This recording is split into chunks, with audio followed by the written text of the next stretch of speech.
I'm a historian of rhetoric, and usually what that means is people think that I study eloquence, and most of the time I do. And however, I've become recently fascinated with its opposite. But what is the opposite of eloquence as a concept? One of the ideas, one of the words that fits that gap is this strange word, inarticulacy. And it's played a subtle but key role in British political and intellectual life. Inarticulacy, it's there in education policy. There's a very famous report in the 1920s that helped shape the English education system that complained that some children leave school almost articulate so as far as anything like educated English is concerned. Its successor, the Newsom report 40 years later in the 60s, which helped dictate later 20th century education, used the same framing, demonizing the inarticulate homes from which pupils come. It also underpins intellectual projects closer to what we do. E.P. Thompson's Revolution in Social History in the 1960s sought to recover the, quote, sub-political and inarticulate voices of the masses. And pioneering work on what is now the educational idea of Oracy, which Fabrice was just explaining, was framed in the 1960s as its mission was to overcome the, quote, frustrations of the inarticulate. And it's still there in British and American English for the demonization of the language of the lower classes. So inarticulacy is a cultural narrative. It's an ideological construct, and at times it's a racial apparatus. It's a persistent way of thinking about agency and capacity, and it's a persistent way that we see our role as scholars and teachers. And the concept actually emerges from a specific moment in the 19th century, a specific debate over the political capacity of the early Victorian working class. Should there be a picture? No. Not yet, in a moment. So what I want to do is share a story that I'm piecing together about how this seemingly throwaway Victorian word that's coined in the Victorian period became a crucial category in 19th century arguments about political capacity. And here's the argument then. By the mid-19th century, older measures of political worth in British politics, property, birth, inherited respectability, were slowly losing their unique force. Reformers and their opponents turned instead to a new metric, the metric of political capacity. And this meant not simply intelligence or education, but a repertoire of behaviours that signalled readiness for citizenship.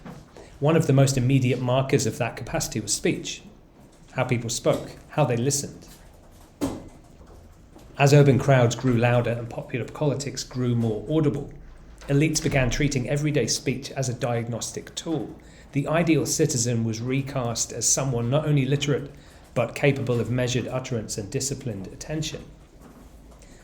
In one of the most famous political statements of the period, we see William Gladstone use a deficit word to frame the franchise, to police the franchise. He said in the House of Commons 1864, "Every man who's not presumably incapacitated by some consideration of personal unfitness or of political danger is morally entitled to come within the pale of the Constitution." It was a seminal opening up of modern British democracy. But I'm equally interested in how these reform debates centred around this other deficit word, not unfitness, but inarticulacy. So I've been tracing this trope and associated ideas around it in the conservative press, in parliamentary debates, in social problem novels, focusing on how it collided with Chartism, the era's most ambitious project of working class voice. And it's a story that has 5 scenes that I'm going to briefly take us through. First, in the 1830s, conservative critiques of Chartist speech culture, most notably from Thomas Carlyle, who coined the very idea of the inarticulate working class. Second scene is that of the communicative culture of Chartism, a counter-acoustics of self-improvement societies, of debating, of memoirs that revealed how intensely working class activists tried to cultivate a confident public voice. And third, the Condition of England novel, Elizabeth Gaskell and Disraeli in particular, which wrestled with the problems of working class audibility and representation. And then I moved to the consequences of this, which is where the importance lies. And there are two consequences for this debate over the politics of articulacy. One is electoral reform, the reform debates, of which this was part, in the 1860s, where articulacy becomes evidence and political listening becomes a technique. And then finally, the educational settlement of late 19th century Britain, where suspicion of popular speech is written straight into policy, shaping British schooling for a century, even down to the present day. Okay, so this is trying to do two things. Within 19th century intellectual history and ideas about citizenship on the one hand, so the historiography has long taught us to see citizenship as something that's so much more than a legal category. People like Patrick Joyce, Catherine Hall, who's been at this seminar this year, I think, and Keith McClellan showed that Victorian liberalism rested on tacit benchmarks of character and conduct, that citizenship was in fact a cultural performance. Anna Clark and Ben Griffin have demonstrated how gender assumptions shaped those benchmarks. Elaine Hadley has shown us how practical citizenship revealed how political legitimacy depended on the disciplined routines of everyday behaviour. And James Vernon has asked us to think of the politics of the spoken word, as have lots of people in sound studies. So I want to build on this by making the case for what I'm calling the moral acoustics of liberalism.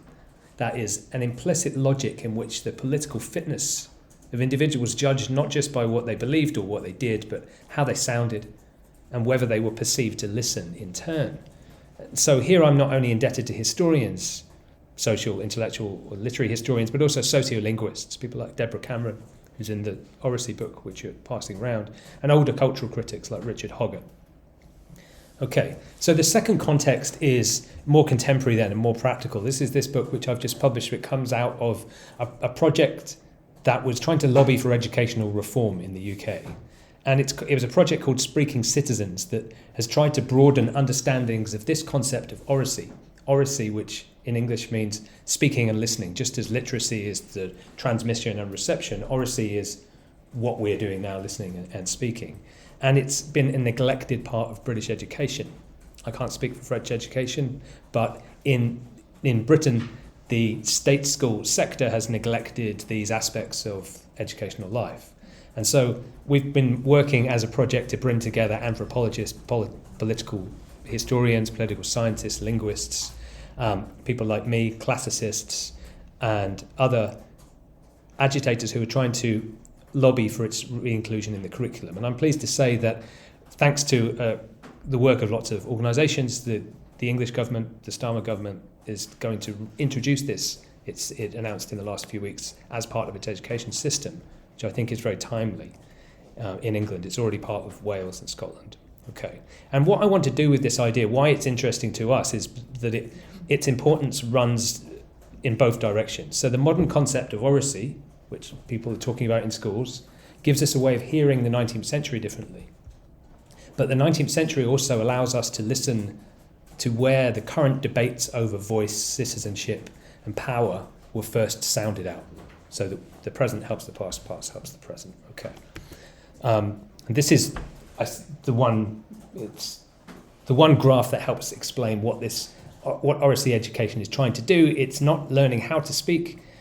It's not just learning how to speak, it's learning through speaking, and it's learning about speaking. Okay, so there's this interstitial space in the middle.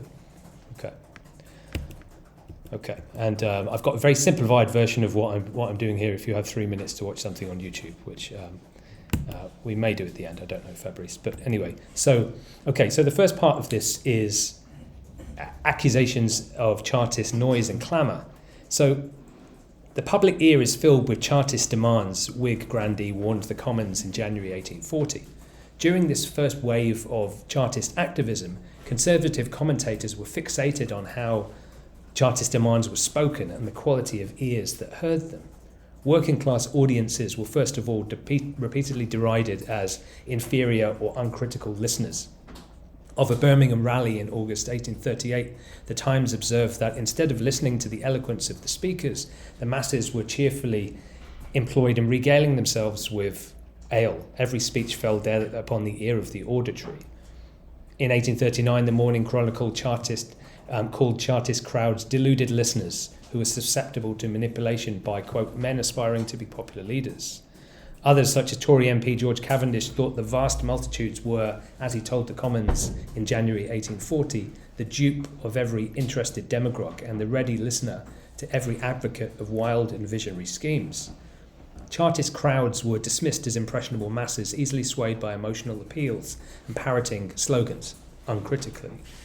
The vast open-air meetings were dismissed as inherently ungovernable, too windy, too expansive, and too excitable for words to land clearly. Reports described speeches in terms of roars, confused shouts, and a soundscape that was not about rational judgment. But Chartist speakers fared no better. Tory newspapers derided spouters at meetings of the working class, accusing them of rant and declamation, and vulgar tongues intruded into political discussion. Fergus O'Connor was caricatured as noisy and theatrical. Women like Annie Knight, Mary Ann Walker were mocked as doubly unruly for speaking at all. And in Parliament, MPs compared Chartist harangues to language that would have disgraced Billingsgate, reaching back into the imagery of the 1790s, the demonisation of working class female voice, the disordered speech of Gilray's cartoon on the left, with its Cockney fishwife spouting disordered vulgarities. The political subtext of such judgments was made explicit in a Times editorial in 1839, which argued that, compared with the calm, composed voices of Parliament, the lower orders of the people are furnishing no such proof of advanced qualifications for power. There is mere noise, overbearing and abusive clamour. But the most influential depiction of Chartism depicted them as entirely without speech. In the late 1830s, the Scottish social critic and historian Thomas Carlyle introduced an influential new keyword. In a moment from his essay Chartism, he asked this famous question: what means this bitter discontent of the working classes? These wild, inarticulate souls struggling here with inarticulate uproar, like dumb creatures in pain.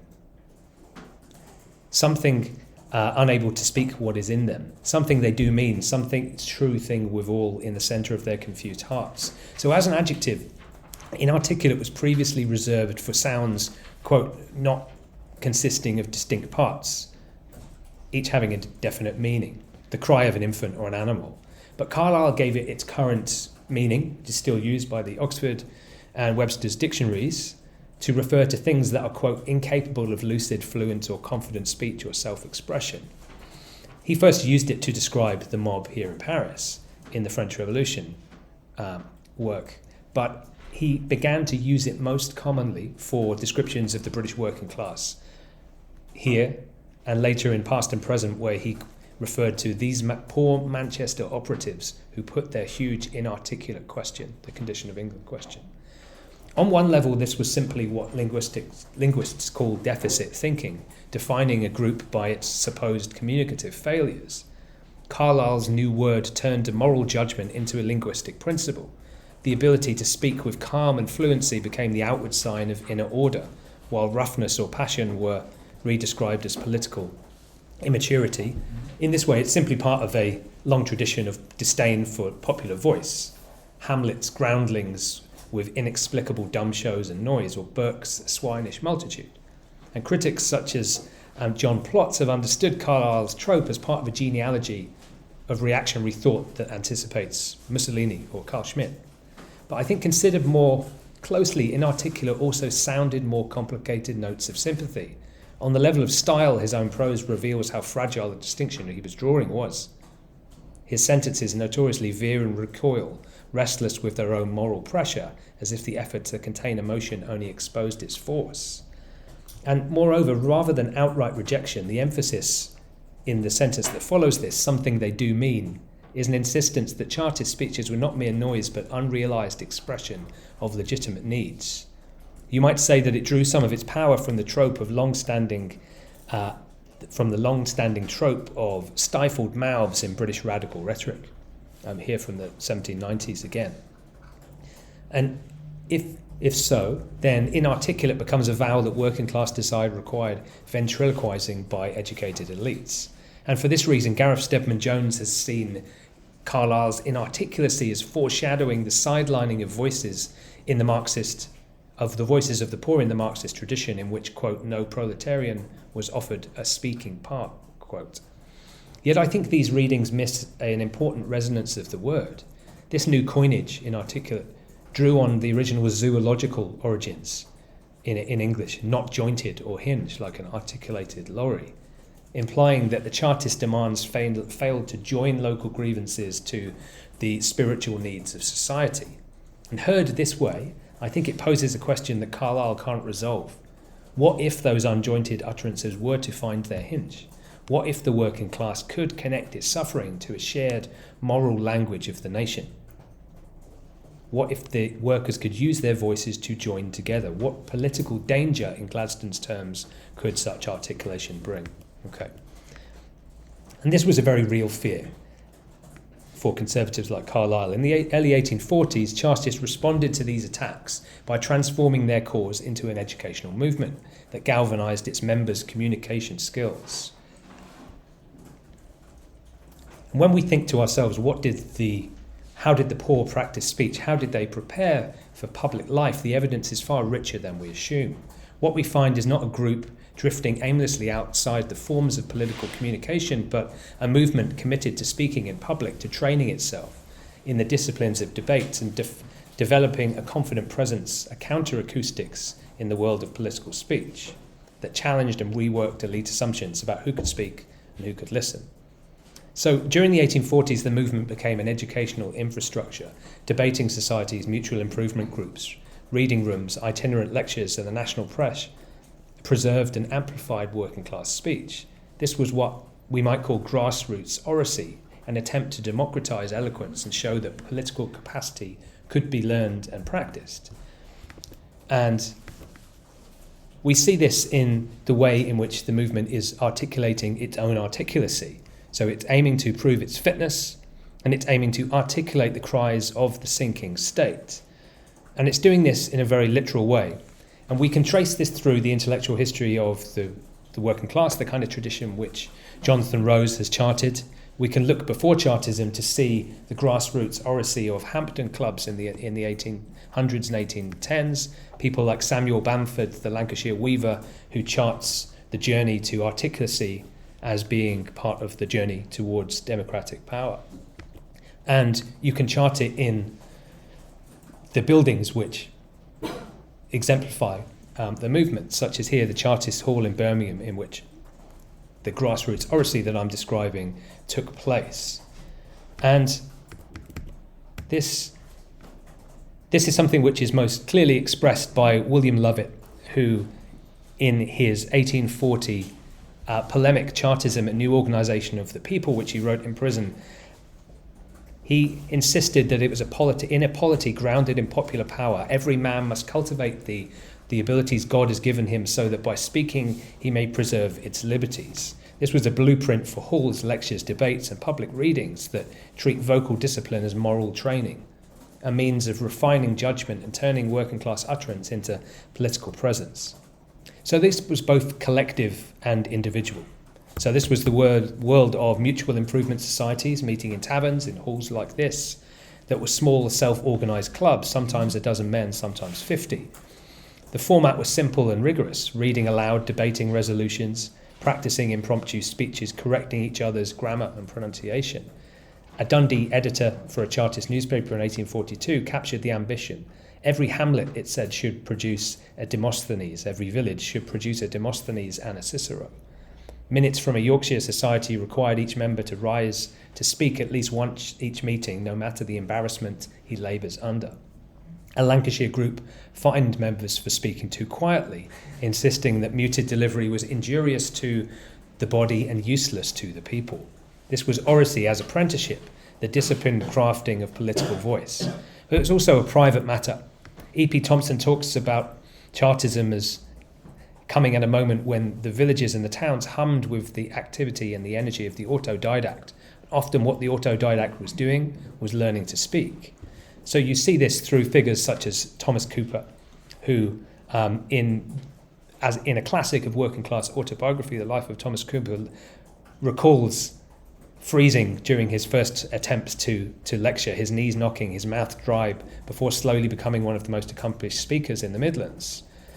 Other people like Robert Lowry describe pacing the lanes outside Newcastle, speaking in fields to cattle and to pigs, because he was too shy to practice indoors. And they were often doing so through manuals from the elocution movement from Scotland in the 18th century, but there were manuals that were created by the Chartist movement themselves, such as by the radical George Holyoake. Okay. So Chartists, however, were also alive to the ironies of the politics of articulacy. Should a working man aim for genteel polish or plain earnest language? Women too were entering this acoustic world. Mary Ann Clark reflected on the difficulty of being heard literally and socially in a male political space, and Annie Knight insisted that silence is our inheritance, but refused to accept it, arguing that women's voices must be heard in the councils of the nations.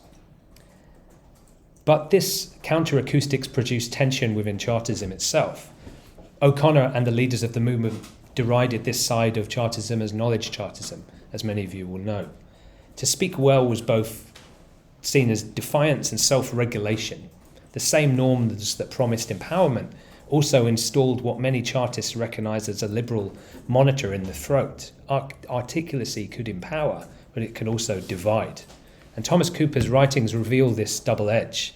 Here's an account of him referring to his apprenticeship as a speaker when he was still working as a shoemaker, and he recalls to hear a youth in mean clothing sitting at the shoemaker's stall, pursuing one of the lowliest callings, speaking what seemed to some of them almost a foreign dialect, raised positive anger and scorn in some, amazement in others.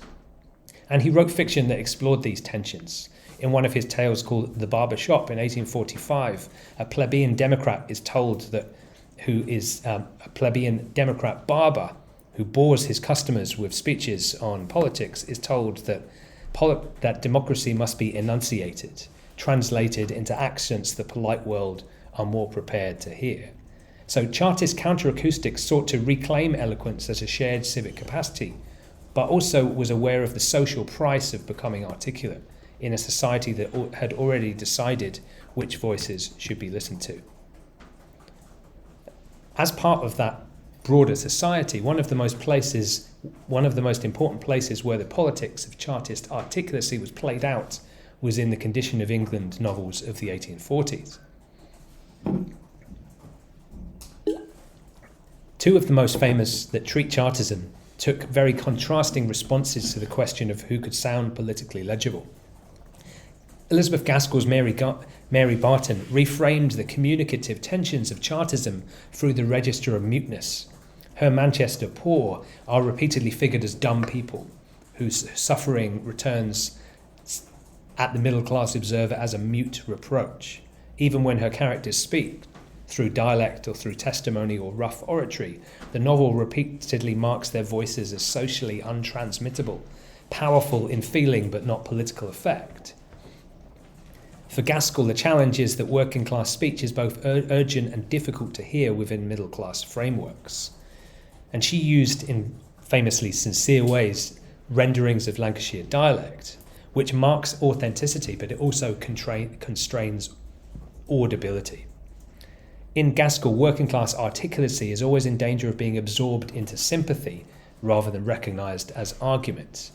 So she curates rather than amplifies working-class oratory. She transforms political address into moral pathos, offering sympathy instead of agency.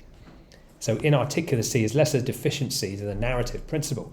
It's the condition under which liberalism can feel for the poor without fully hearing them. Disraeli's Sybil, by contrast, stages a startling reversal, the kind of thing that Disraeli was prone to do. He presented working-class eloquence as a revelation.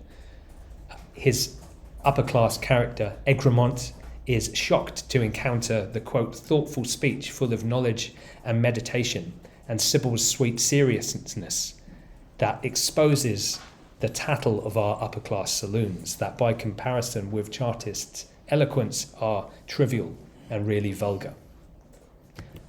So I'm going to show this image so this is what Gaskell's partly drawing on, the notion of muteness, working class muteness and the phenomenon in 19th century London of having mute attendees paid to attend funerals. And it's something that's there in Oliver Twist, for example. But in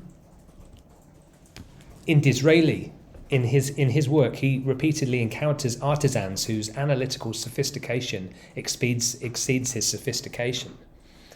And in this way, we should see what he's doing as part of a broader cultural reassessment of workers' communication. The 1840s were a high watermark for a vogue for middle-class fascination with autodidacts and mechanical poets who were fetishized as embodying the liberatory potential of learning. Disraeli himself met and sponsored the career of Thomas Cooper, who I was talking about, the Leicester Chartist. And into this tradition we can also place Henry Mayhew's excavation of the extraordinary mental superiority of the, quote, street orators and patterers in his reportage of the decade. Even more famously, of course, readers flocked to Dickens' world of flamboyantly loquacious working-class characters, from the Artful Dodger through to the eloquence of Mr. Sleary in Hard Times. And this rhetorical surprise is a hallmark of the mid-century, middle-class observers constantly being shocked and surprised by the articulacy they find in the lower class. But for Disraeli, the celebration of articulate artisans is not merely a narrative flourish or a moment of romantic Tory magnanimity.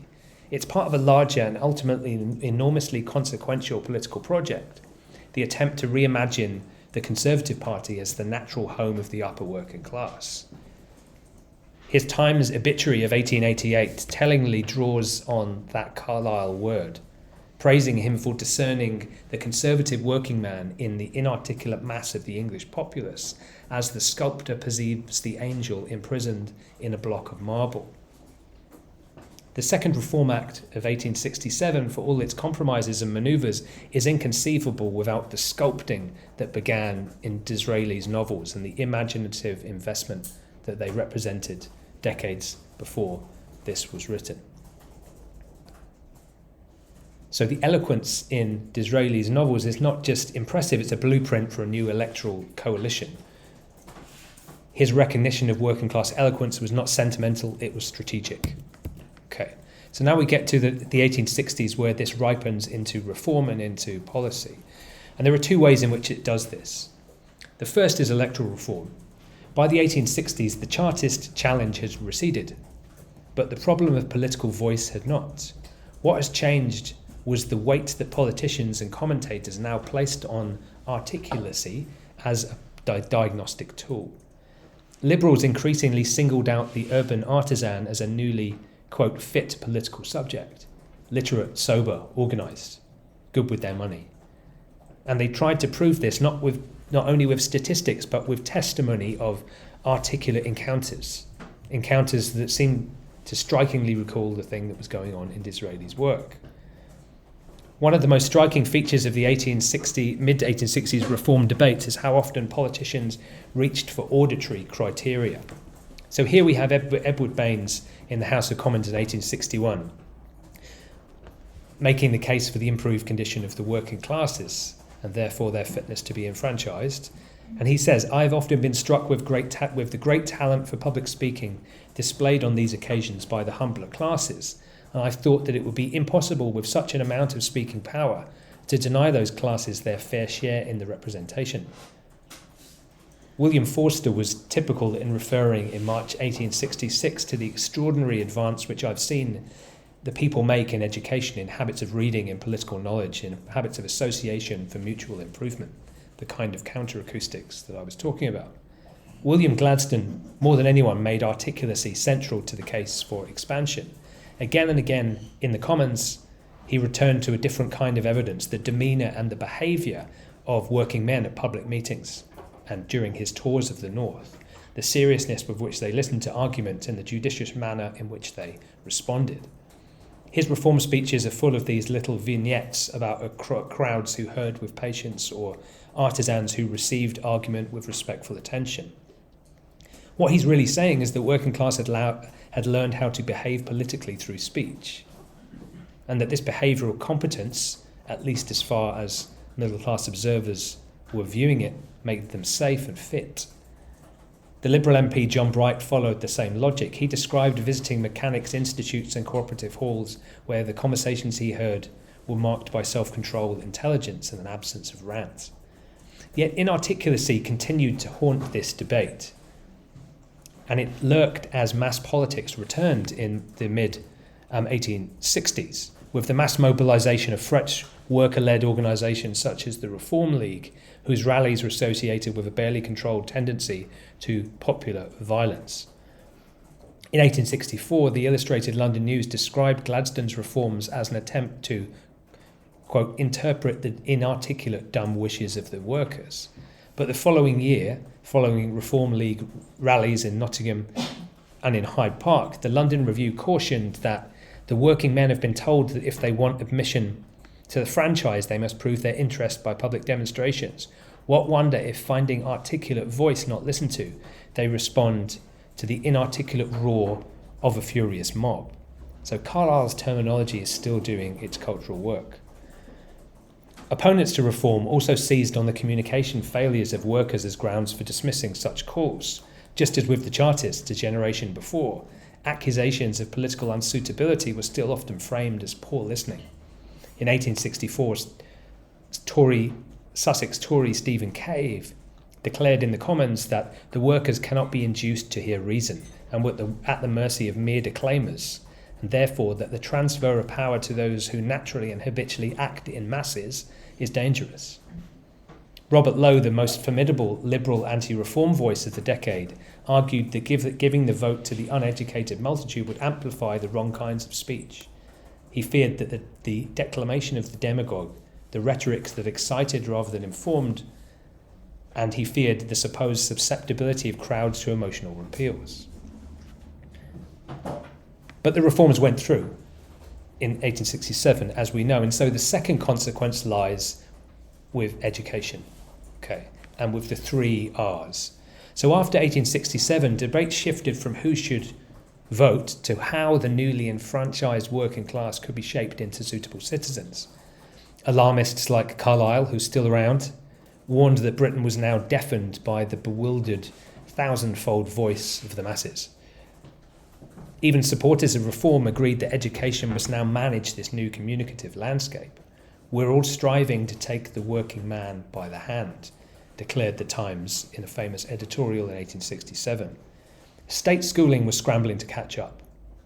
Chief among the questions it had to determine was how to nurture or control the voices of the working class. In mid-19th century British education, voice and dialogue had a surprisingly prominent role. This was a varied system in the absence of state provision, ranging from the major private schools, which, as you know, in Britain are confusingly the public schools, charity schools, church and voluntary schools, to those run by nonconformist workers' groups and artisan communities like the Chartists. This diversity fostered a range of pedagogies, many of which incorporated what we would now see as Oracy education, and the ongoing influence of the elocution movement and Scottish ideas about rhetoric and public presentation had inspired generations of school teachers at all levels of society. In religious education, oral instruction, choral reading and question and answer sessions might reinforce spoken language skills. It's important not to overstate this. The world of Dickens's Hard Times and the mechanical rote learning was certainly more typical than not. And how much emphasis was placed on nurturing the communication of pupils depended on individual institutions and teachers. But formal training was certainly most common in elite settings, whereas curriculum records for famous centres such as Rugby and Eton reveal classics was emerging as a way of imparting gentlemanly oratory and debate. But nonetheless, a focus on speech education was a remarkable emphasis shared in far more modest schoolrooms. However, from the early 1860s, all traces of this vocal tradition begin to be sidelined from state education. The crucial pivot is the Newcastle Commission of 1858 to 1861, which surveyed the state of popular education and concluded, with notorious frugality, that elementary schooling, if it's going to be expanded, needed to be cheap, efficient, and sufficient. But sufficient for what? For the humble rank of life the working class was expected to occupy? The Commission explicitly rejected that the idea that popular education should cultivate the powers of speech, persuasion and argument. These were implicitly the skills of citizenship, and therefore not for the poor. This logic hardened into policy under Robert Lowe's system of payment by results that comes in 1862. Robert Lowe believed that the state should only pay for what it could test, and only things it felt confident testing were reading, writing and arithmetic, which in the long-standing bad joke is the 3 R's. Not speaking, not listening, not discussion, but teachers' salaries were tied to the quiet written performance of individual children. The louder and more interactive the classroom, the greater the risk of slipping morals, and therefore slipping income. His famous warning after the passage of the Reform Act, "We must now prevail on our future masters to learn their letters," was not simply about literacy. It was an attempt to impose a hierarchy of communicative virtues. Reading and writing were safe. Public speaking was not. The collective, the emotional and the unpredictable aspects. The result was a pedagogical revolution. Classrooms became more silent spaces. Inspectors routinely complained about teachers who indulged children in answering aloud. Correctness replaced expressiveness. And in the reform debates of the 1860s, if the reform debates of the 1860s made articulacy a test of citizenship, the education settlement of this period ensured that most working class children would never be taught to pass it. Lowe made this ambition explicit in a fascinating and revealing passage from a lecture delivered in Edinburgh in 1867. He had joked about masters, the workers being made to learn their letters, but he admitted that when in speaking to intelligent working men, he was often tormented with the conception, what a fool this man must find me. Maybe he did. But this was his solution. He argued that power is passed out of their hands, the upper classes' hands, and what they do must be done by the influence of superior education and superior cultivation.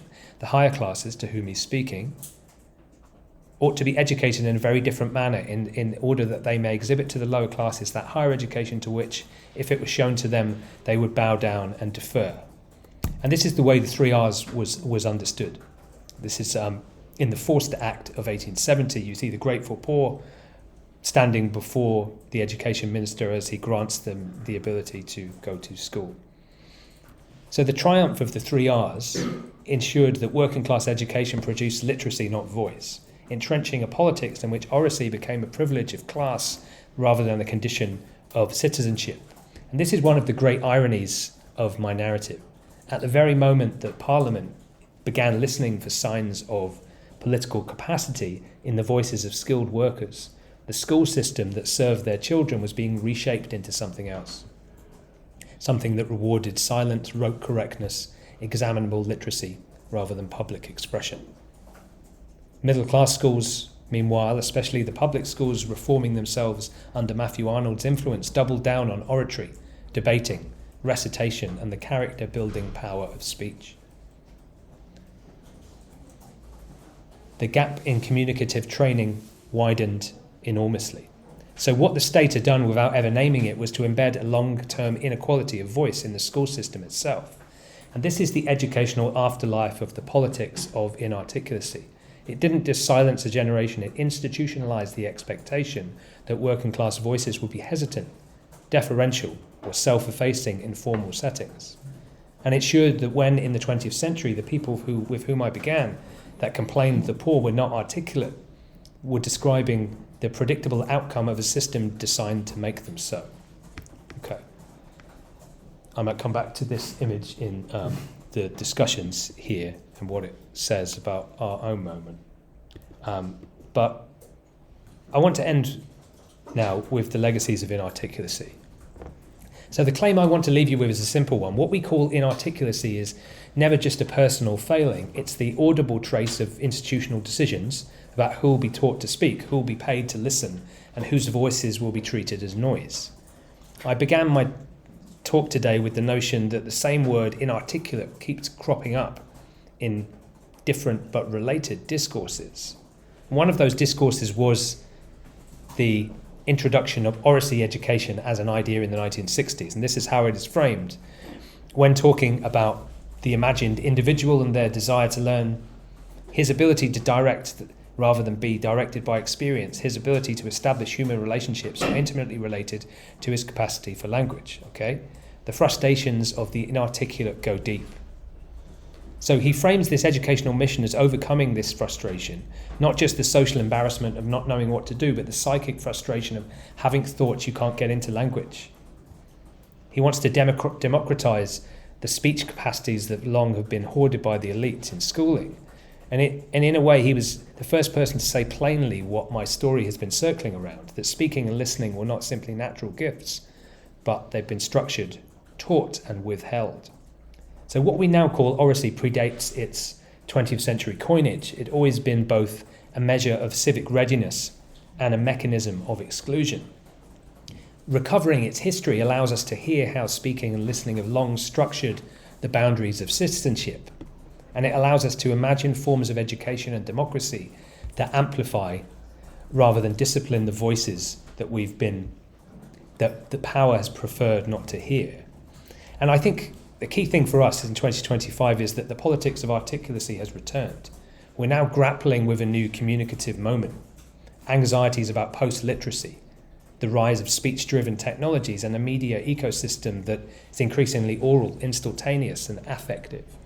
As educators, in rooms like this, we find ourselves in a position uncannily like that of our Victorian predecessors, confronting anxieties over oral forms, podcast politics, AI-generated prose, although I'm sure that's not a problem here, Fabrice, and erosion of traditional print literacy. Victorian liberalism once moralised the sound of political agency, and we're now witnessing its digital analogue. To understand this moment, to avoid repeating old hierarchies and new technological forms, I think we need to grasp the history of inarticulacy. It alerts us to how easily anxieties about voice can become judgments about capacity, and how urgently we must cultivate speaking and listening, not as filters of worth, but as democratic practices in their own right. Okay, so that's the end. I might finish by going back to this cartoon. Just it's tiny, so we can't see it in its full, but this is from 1884, a generation into mass state schooling in Britain, and Punch is talking about what has happened. Well, the people at the bottom, dare I say it, people like us, the elites are starving. They're barristers, they're professors, the gatekeepers of knowledge, because the poor have been taught how to read and to look at the stars, to calculate, and what's the person in the middle doing that looks like they're giving a speech. This is the education's Frankenstein image, which a fear that never really goes away.